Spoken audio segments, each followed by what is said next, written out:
إن الحمد لله نحمده ونستعينه ونستغفره ونعوذ بالله من شرور أنفسنا ومن سيئات أعمالنا من يهده الله فلا مضل له ومن يضلل فلا هادي له وأشهد أن لا إله إلا الله وحده لا شريك له وأشهد أن محمدًا عبده ورسوله أما بعد فأعوذ بالله من الشيطان الرجيم وإذا سألك عبادي عني فإني قريب أجيب دعوة الداعي إذا دعاني فليستجيبوا لي وليؤمنوا بي لعلهم يرشدون وقال رسول الله صلى الله عليه وسلم الدعاء هو العبادة صدق الله العلي العظيم وصدق رسوله النبي الكريم ونحن على ذلك من الشاهدين والشاكرين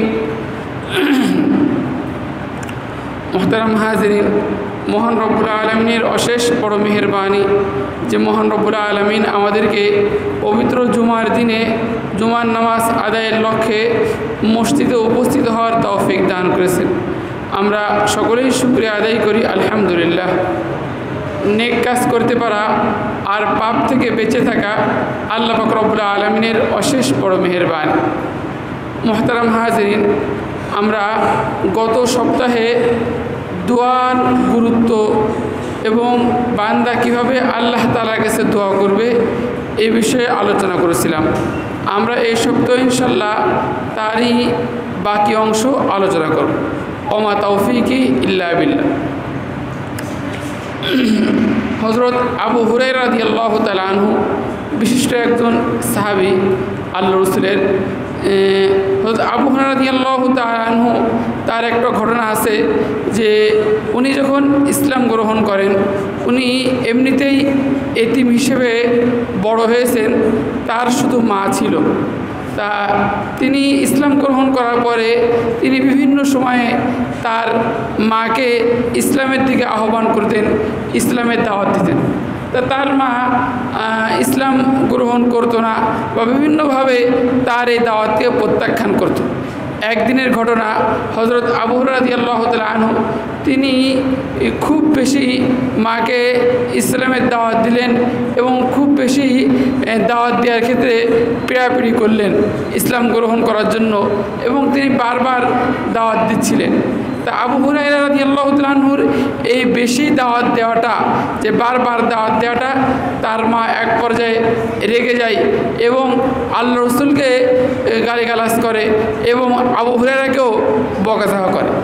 তখন আবু হুরায়রা রাদিয়াল্লাহু তাআলা আনহু তিনি সোজা আল্লাহ রাসূলের কাছে চলে আসলেন, এসে বললেন যে ইয়া রাসূলুল্লাহ, আমার মাকে আমি ইসলামের দাওয়াত দিয়েছি কিন্তু আমার মা এই ইসলাম গ্রহণ করতে অস্বীকার করেছে। তা আপনি আমার মায়ের জন্য দোয়া করুন যাতে করে আমার মা ইসলাম গ্রহণ করে। তখন আল্লাহ রাসূল সাল্লাল্লাহু আলাইহি ওয়াসাল্লাম আবু হুরায়রার কথা মতন সাথে সাথে হাত তুললেন, হাত তুলে বললেন আল্লাহুম্মা হদি উম্মা আবি হুরায়রা, আল্লাহুম্মা হদি উম্মা আবি হুরায়রা, আল্লাহুম্মা হদি উম্মা আবি হুরায়রা। হে আল্লাহ, তুমি আবু হুরায়রার মাকে হিদায়াত দান করো। হে আল্লাহ, তুমি আবু হুরায়রার মাকে হিদায়াত দান করো। হে আল্লাহ, তুমি আবু হুরায়রার মাকে হিদায়াত দান করো। তা আবু হুরায়রা বলেন যে আল্লাহ রাসূল যখনই হাত তুললেন, আল্লাহ রাসূল হাত তুলেছেন আর আমি আমার বাড়ির দিকে রওনা হলাম এবং দরজায় গিয়ে বুঝতে পারলাম যে আমার রাসূলের দোয়া মায়ের জন্য এটা কবুল হয়ে গেছে।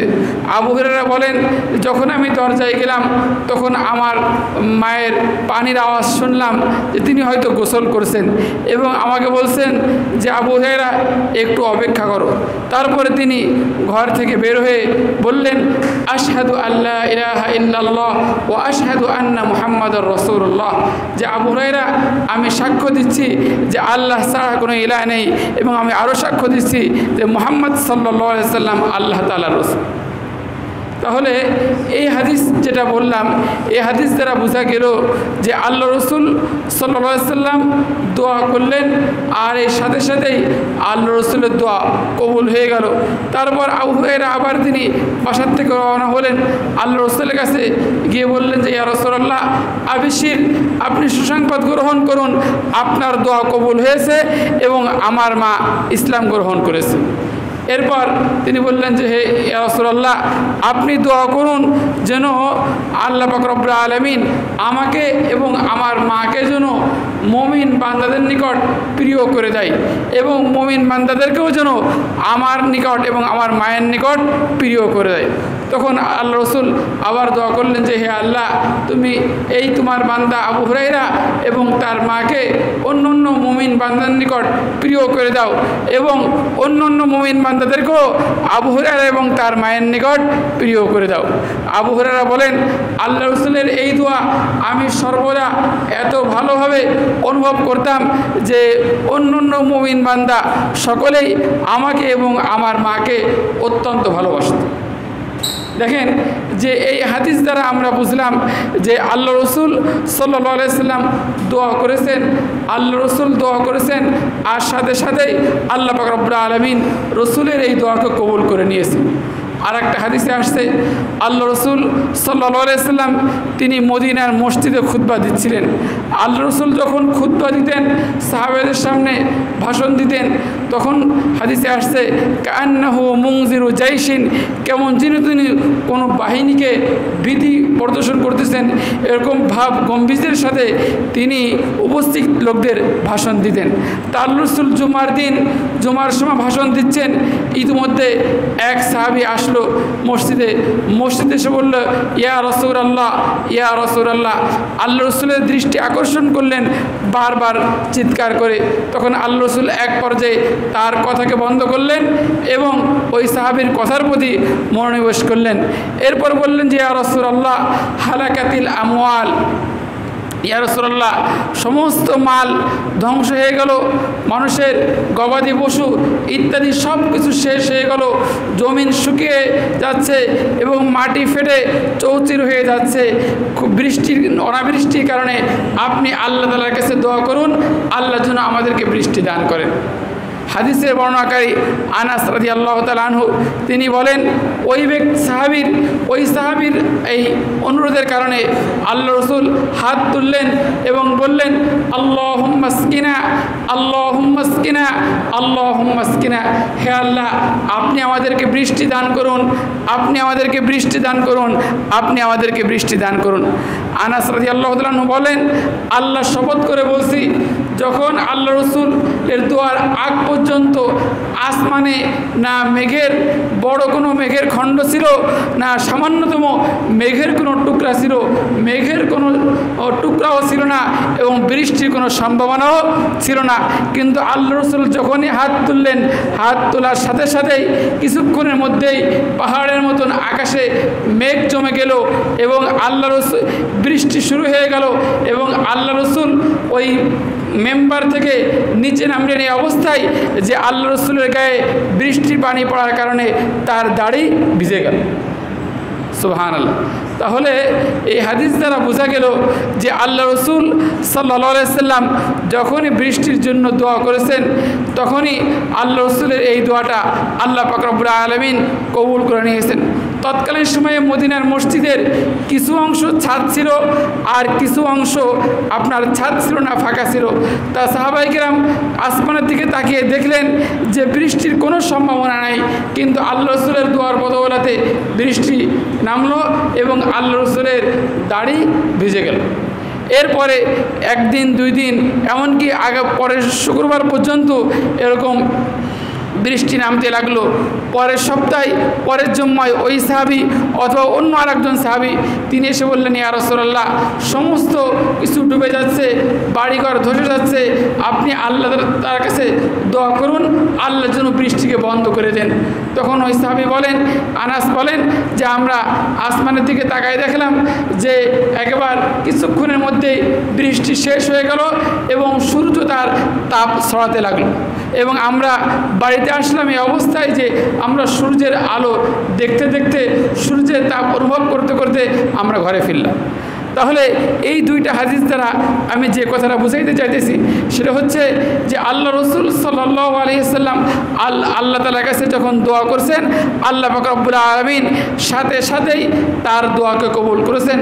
এখন প্রশ্ন হচ্ছে এটাই যে আল্লাহ তাআলার কাছে দোয়া করলে আল্লাহ তাআলা সাথে সাথেই কবুল করেন, এটা কি শুধুমাত্র নবীদের জন্য খাস, নাকি নবী ছাড়া অন্য অন্য যে কোনো মুমিন, চাই সে পুরুষ হোক কিংবা নারী হোক, যে কেউ হোক না কেন, সে দোয়া করলে আল্লাহ পাক রব্বুল আলামিন তার দোয়াকে কবুল করবে?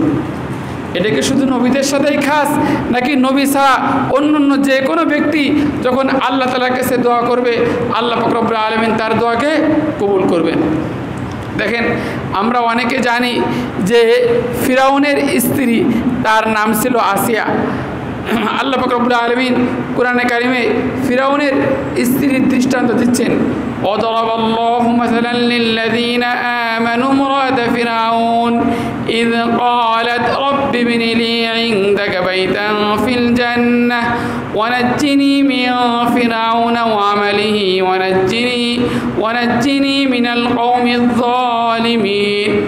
ফিরাউনের স্ত্রী আসিয়া, সে ফিরাউন তো সে খোদা দাবি করত, সে রব দাবি করত, তো ফিরাউনকে বাদ দিয়ে সে মুসা আলাইহিস সালাতু ওয়াস সালামের ধর্মকে বিশ্বাস করেছিল এবং সে আল্লাহ তাআলাকে স্বীকার করেছিল। এজন্য ফিরাউন অত্যন্ত জঘন্য শাস্তি সে তার স্ত্রী আসিয়াকে দিয়েছিল।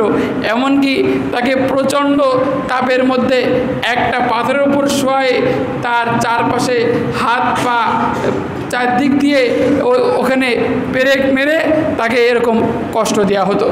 তা তাফসিরে ইবনে কাসিরে এই আয়াতের ব্যাখ্যায় লিখেছে যে যখন এই ফিরাউনের স্ত্রী আসিয়াকে এরকম শাস্তি দেওয়া হচ্ছিল এবং আল্লাহ তাআলাকে অস্বীকার করার জন্য পিড়াপিড়ি করা হচ্ছিল এবং তাকে তার চার হাত পা বেঁধে তাতে পেরেক পুঁতে এই পাথরের উপর জঘন্যতম শাস্তি চলছিল, তখন ফিরাউনের স্ত্রী আসিয়া বললেন, রব্বি ইবনি লি ইনদাকা বাইতান ফিল জান্নাহ ওয়ানাজ্জিনি মিন ফিরাউনা ওয়া আমালিহি ওয়ানাজ্জিনি মিনাল কওমিজ যালিমিন। হে আল্লাহ, যে আপনি আপনার নিকট জান্নাতে আমার জন্য একটা ঘর নির্মাণ করুন। রব্বি ইবনি লি ইনদাকা বাইতান ফিল জান্নাহ, যে হে আল্লাহ, আপনি আপনার নিকট জান্নাতে আমার জন্য একটা কি করুন, ঘর নির্মাণ করুন। ফিরাউনের স্ত্রী আসিয়া তিনি কিন্তু কোনো কি ছিলেন না, নবী ছিলেন না। তখন ওই তাফসিরে ইবনে কাসিরে লিখেছে যে সাথে সাথে এই ফিরাউনের স্ত্রী আসিয়ার দোয়া কবুল হয়ে যায় এবং আসমানের দরজা খুলে যায় এবং জান্নাতের মধ্যে তার জন্য যে সংরক্ষিত ঘর আল্লাহ পাক রব্বুল আলামিন বানিয়েছেন সেটা তিনি তার দু চোখ দিয়ে ওই সময় দেখতে পান এবং দেখতে পেয়ে হেসে দেন।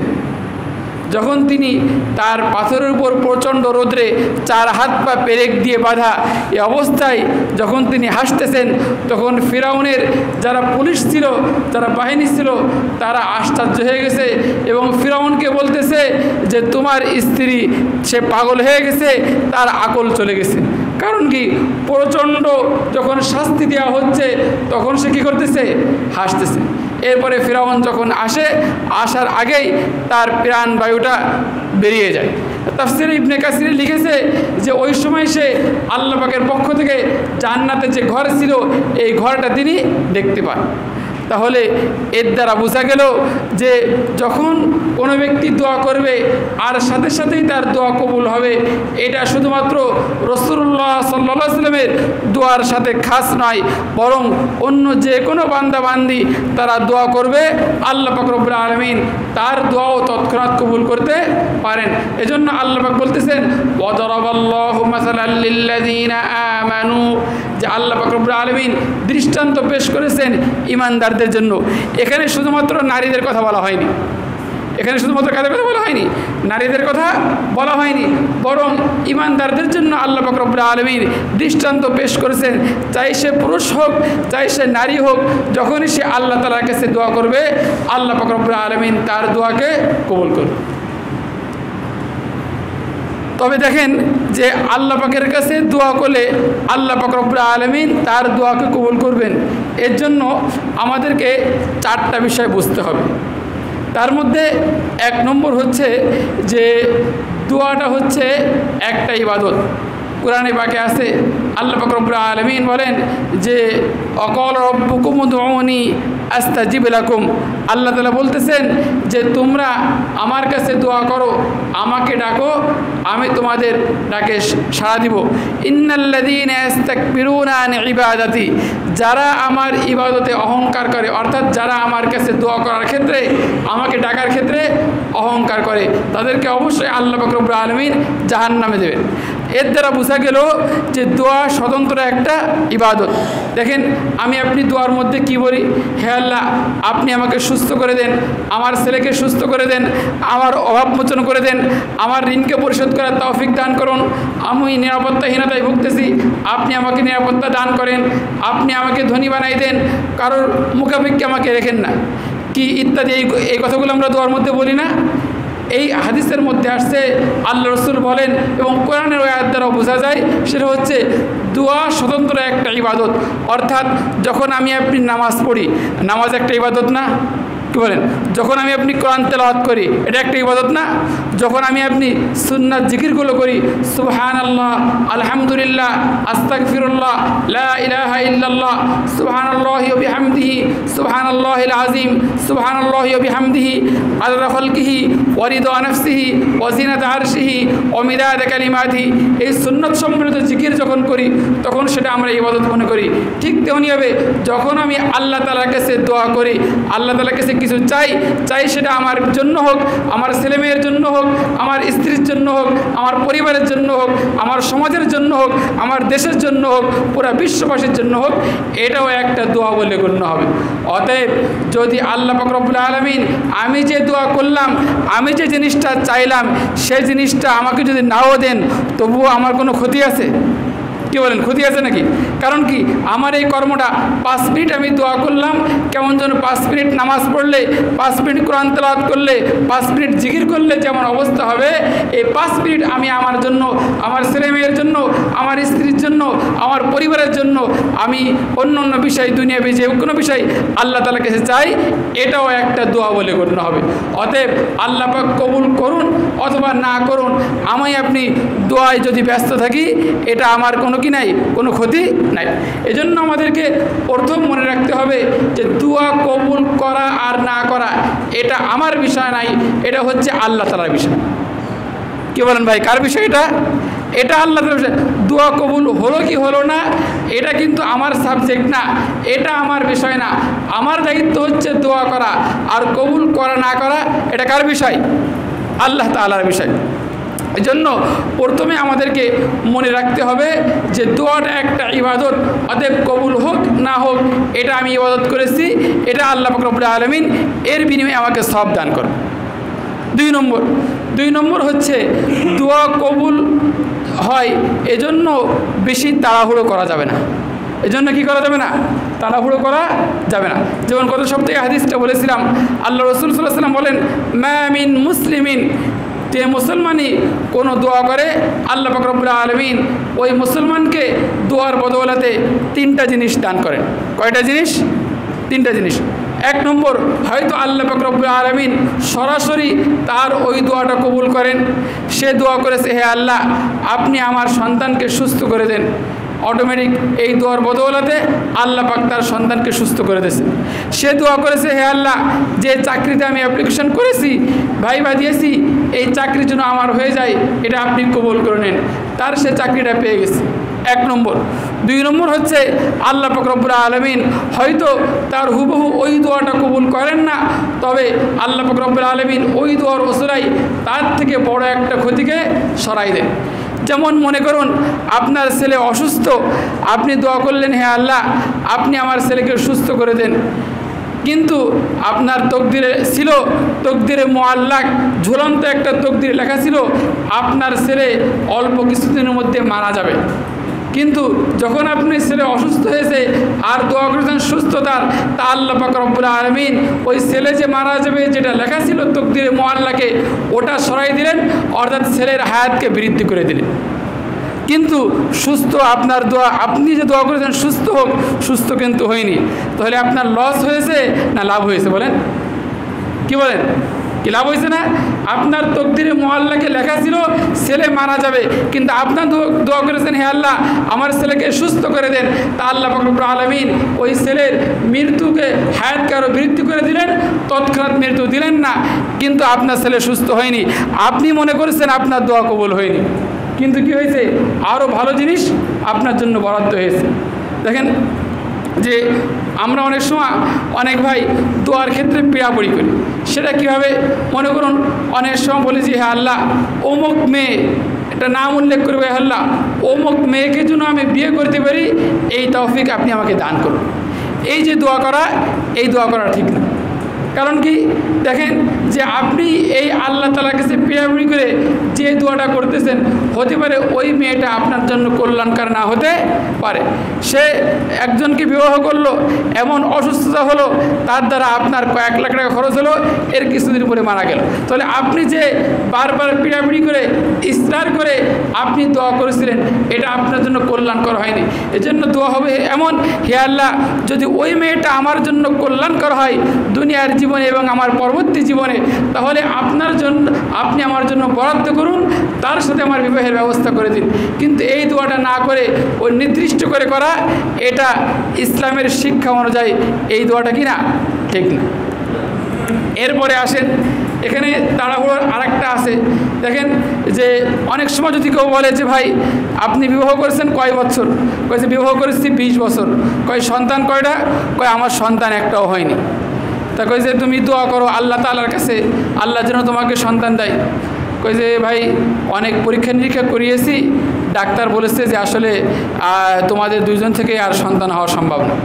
কথা বলেনি? আশ্চর্য! ডাক্তার সাহেব বলেছে যে তোমাদের থেকে সন্তান হওয়া সম্ভব না, তার মানে এখন আমি দোয়া করা কী করে দিয়েছি? ছেড়ে দিয়েছি। এখন আর দোয়ার থেকে হাত দিয়ে ফেলেছি, এখন আমার দোয়া করার কোনো কি নেই, প্রয়োজন নেই। কোরআনে আছে যিকরু রাহমাতি রাব্বিকা আবদাহু যাকারিয়া ইয নাদা রাব্বাহু নিদাআন খাফিয়া ক্বালা রাব্বি ইন্নী ওয়াহানাল আযমু মিন্নী ওয়াশতা'আলার রা'সু শাইবা ওয়া লাম আকুম বিদুআইকা রাব্বি শাকিয়া। হযরত জাকারিয়া আলাইহিস সালামের ঘটনা। আল্লাহ পাক রব্বুল আলামিন বলতেছেন যিকরু রাহমাতি রাব্বিকা আবদাহু যাকারিয়া, যে তোমার রবের যে তার জাকারিয়াকে যে নসিহত করেছিলেন সেটা শোনো। কি তিনি বলছিলেন? ইয নাদা রাব্বাহু নিদাআন খাফিয়া, তিনি যখন চুপে চুপে আল্লাহ তাআলাকে ডাকছিলেন, ডেকে কি বলেছিলেন? হে আল্লাহ, যে আমি বার্ধক্যে উপনীত হয়েছি, আমার হাড়গুলো দুর্বল হয়ে গেছে, আমার বার্ধক্যে আসার কারণে আমার চুল সাদা হয়েছে, আমার চুল কি হয়ে গেছে? সাদা হয়ে গেছে। আর ওয়ালাম আকুম বিদুআইকা রাব্বি শাকিয়া, আর আমি আপনার কাছে দোয়া করে কখনো ব্যর্থ হইনি, কখনো আমি এরকম দোয়া করে আপনার কাছে দোয়া করে ব্যর্থ হইনি। এরপরে জাকারিয়া আলাইহিস সালাম কি বললেন? যে ওয়াইন্নী খিফতুল মাওয়ালিয়া মিন ওয়ারাই, হে আল্লাহ আমি আমার যে পরবর্তী ওয়ারিস আছে, আমার চাচাতো ভাইরা, এদের থেকে আমি আশঙ্কা করি যে আমার যে নবুয়তি শিক্ষা, এটা হয়তো তারা ভালোভাবে সংরক্ষণ করতে পারবে না। অতএব কী করুন? ফাহাবলি মিন লাদুনকা ওয়ালিয়া, আপনি আমার জন্য আপনার পক্ষ থেকে একজন অভিভাবক অর্থাৎ সন্তান দান করুন। এরপরে জাকারিয়া আলাইহিস সালাম দোয়া করলেন। দোয়ার কিছুদিন পরে তারপরে আল্লাহ পাক রব্বুল আলামিন সুসংবাদ দিলেন, ইয়া জাকারিয়া ইন্না নুবাশশিরুকা বিগুলামিন ইসমুহু ইয়াহইয়া, আমি তোমার জন্য একটা ছেলে সন্তান ইয়াহইয়ার জন্য সুসংবাদ দিচ্ছি। তাহলে দেখেন জাকারিয়া আলাইহিস সালাম শুরুতে দোয়া করলেন যে হে আল্লাহ, আমি বার্ধক্য উপনীত হয়ে গেছি, আমার চুল সাদা হয়ে গেছে, আমার হাড়টি দুর্বল হয়ে গেছে। এর দ্বারা কি বোঝা গেল? সন্তান হওয়ার তেমন কোনো সম্ভাবনা নেই। কিন্তু তিনি বললেন ওয়ালাম আকুম বিদুআইকা রব্বি শাকিয়া, হে আল্লাহ, আমি দোয়া করে আপনার কাছে দোয়া করে কখনো কি হয়নি? ব্যর্থ হইনি। এরপর আল্লাহ পাক রব্বুল আলামিন তার দোয়াকে কবুল করলেন এবং তাকে একটা ছেলে সন্তান দান করলেন। এজন্য আমাদের মধ্যে অনেক ভাইয়েরা মানে যখন এই ধরনের কোনো সংবাদ শুনে ডাক্তার সাহেব বলেছে, তখন তিনি আর কি করেন? ওই দোয়া থেকে হাত দিয়ে ফেলেন। এই দোয়া থেকে হাত দিয়ে ফেলা এটা ইসলামে নিষেধ। বরং আমি আপনি দোয়া করতেই থাকবো, দোয়া করতেই থাকবো। আল্লাহ পাক রব্বুল আলামিনের ইচ্ছা, আল্লাহ তাআলা হয়তো কবুল করবেন, আর কবুল যদি না করেন তাহলে আমার কোনো সমস্যা নেই। 3 নম্বরে হাদিসের মধ্যে আসছে ওয়াইম্মা ইয়াদখিরাহা, হয়তো আল্লাহ পাক রব্বুল আলামিন বান্দার ওই দোয়াকে সংরক্ষণ করবেন এবং কিয়ামতের দিন ওর বিনিময়ে অনেক প্রতিদান দান করবেন। কিয়ামতের দিন বান্দা আশ্চর্য হয়ে বলবে, হে আল্লাহ, আমি তো দুনিয়ার জীবনে এত ভালো কাজ করিনি, আমাকে কেন এত পুরস্কার দেওয়া হচ্ছে? তখন বলা হবে যে তুমি দুনিয়ার জীবনে অমুক অমুক দোয়া করেছিলে, অমুক অমুক দোয়া করেছিলে, সেটা দুনিয়ার জীবনে কবুল করা হয়নি, আজকে তোমার আখিরাতে কবুল করা হয়েছে, এই জন্য তোমাকে এত পুরস্কার দেওয়া হচ্ছে। তখন সে আফসোস করবে, হে আল্লাহ, যদি দুনিয়ার জীবনে কোনো দোয়াই আমার জন্য কবুল না হতো, সমস্ত দোয়া আমার আখিরাতের জন্য রেখে দেওয়া হতো, তাহলে আজকে আমি আরও বেশি পুরস্কার পেতাম। এই জন্য এরপরে সাহাবায়ে কেরাম বলেন, ইয়া রাসূলুল্লাহ, যদি আল্লাহ পাক রব্বুল আলামিন দোয়া ফেরত না দেন, এই 3টা পুরস্কারের কোনো একটা পুরস্কার আল্লাহ তাআলা দেন, তাহলে ইদান নুকসির, আমরা বেশি বেশি দোয়া করব। তখন আল্লাহ রাসূল বলেন, আল্লাহু আকবার, তোমরা যদি বেশি বেশি দোয়া করো, আল্লাহ তোমাদেরকে বেশি বেশি দান করবে। সুবহানাল্লাহ। তাহলে বোঝা গেল যে আমরা দোয়ার ক্ষেত্রে তাড়াহুড়ো করা যাবে না এবং দোয়ার ক্ষেত্রে হতাশ হওয়া যাবে না। এরপরে আরেকটা বিষয় হচ্ছে যে মনে করুন যে আমরা যখন অনেক সময় মসজিদে আসি, দেখি আমার ডান পাশে এক ভাই দোয়া করতেছে, সে খুব আল্লাহ তাআলার কাছে কান্নাকাটি করতেছে। আমার বাম পাশে আরেক ভাই তাকাই, দেখি যে সে খুব আল্লাহ তাআলার কাছে কান্নাকাটি করতেছে, দোয়া করতেছে। মনে করি যে আমার ছেলে সুস্থ আছে, আমার মেয়ে সুস্থ আছে, আমার টাকা পয়সা কোনো সমস্যা নেই। আর আমার ডান পাশে যে লোকটা আছে, ওর আসলে কয়েকদিন আগে ছেলেটা অসুস্থ হয়েছে, ওর সমস্যার কারণে দোয়া করতেছে। আমার বাম পাশের যে লোকটা দোয়া করতেছে, ও কয়েকদিন আগে ওর চাকরিটা ছুটে গেছে, এই জন্য ও আসলে কী আছে? সমস্যা আছে। আমার যেহেতু কোনো সমস্যা নেই, অতএব আমার দোয়া করা লাগবে না। কী বলেন? আমাদের মধ্যে এরকম, আমরা এরকম মনে করি না? দেখেন আল্লাহ রাসূল সাল্লাল্লাহু আলাইহি ওয়াসাল্লাম দোয়া শিখাইছেন, আল্লাহুম্মা ইন্না নাউযু বিকা মিন যাওয়ালি নিয়ামাতিক, হে আল্লাহ, আমি আপনার কাছে আপনার পক্ষ থেকে যে নিয়ামত আছে, এই নিয়ামত চলে যাওয়া থেকে আশ্রয় চাইতেছি। অর্থাৎ হে আল্লাহ, আপনি যে আমাকে নিয়ামত দান করেছেন, শারীরিক সুস্থতা হোক, সন্তানের সুস্থতা হোক, আমার স্ত্রীর সুস্থতা হোক, আমার কর্মজীবনের কর্মস্থলের নিরাপত্তা হোক, এই যে আপনি আমাকে নিয়ামত দান করেছেন, এই নিয়ামত যেন চলে না যায়, এই জন্য আল্লাহ রাসূল সাল্লাল্লাহু আলাইহি ওয়াসাল্লাম বেশি বেশি আল্লাহ তাআলার কাছে দোয়া করেছেন এবং পানা চাইছেন, আল্লাহুম্মা ইন্না নাউযু বিকা মিন যাওয়ালি নিয়ামাতিক, হে আল্লাহ, আমি আপনার কাছে আপনার পক্ষ থেকে যে নিয়ামত দিয়েছেন, এই নিয়ামত চলে যাওয়া থেকে আশ্রয় চাইতেছি। এজন্য আমার যদি নিয়ামত থাকে, আমার যদি কোনো সমস্যা না থাকে, তাহলে কি দোয়া বন্ধ করব নাকি দোয়া বেশি বেশি করতে হবে? কি বলেন ভাই? দোয়াটা বেশি বেশি করতে হবে যে হ্যাঁ, হে আল্লাহ, আপনি আমাকে শারীরিক সুস্থ দান করেছেন, এজন্য আমি খুশি, আপনি আমাকে বেশি বেশি দোয়া করুন। এজন্য আমরা যে কয়টা বিষয় বললাম, যে 1 নম্বর হচ্ছে দোয়াটা একটা ইবাদত বলে গণ্য হবে। 2 নম্বর, দোয়া কবুলের ক্ষেত্রে তাড়াহুড়ো করা যাবে না। আর 3 নম্বর, দোয়া কবুলের ক্ষেত্রে আপনার হতাশ হওয়া যাবে না। আর 4 নম্বর হচ্ছে যে আমাদের যাদের সমস্যা নেই, আমরা যে দোয়া বন্ধ করে দেবো, বিষয়টা কিনা এমন নয়, বরং আমরাও বেশি বেশি দোয়া করব। আল্লাহ পাক রব্বুল আলামিন আমাদের আজকের আলোচনা থেকে বক্তা শ্রোতা সকলকে আমল করার তৌফিক দান করুন। আমিন। ওয়া আখিরু দাওয়ানা আনিল হামদুলিল্লাহি রাব্বিল আলামিন।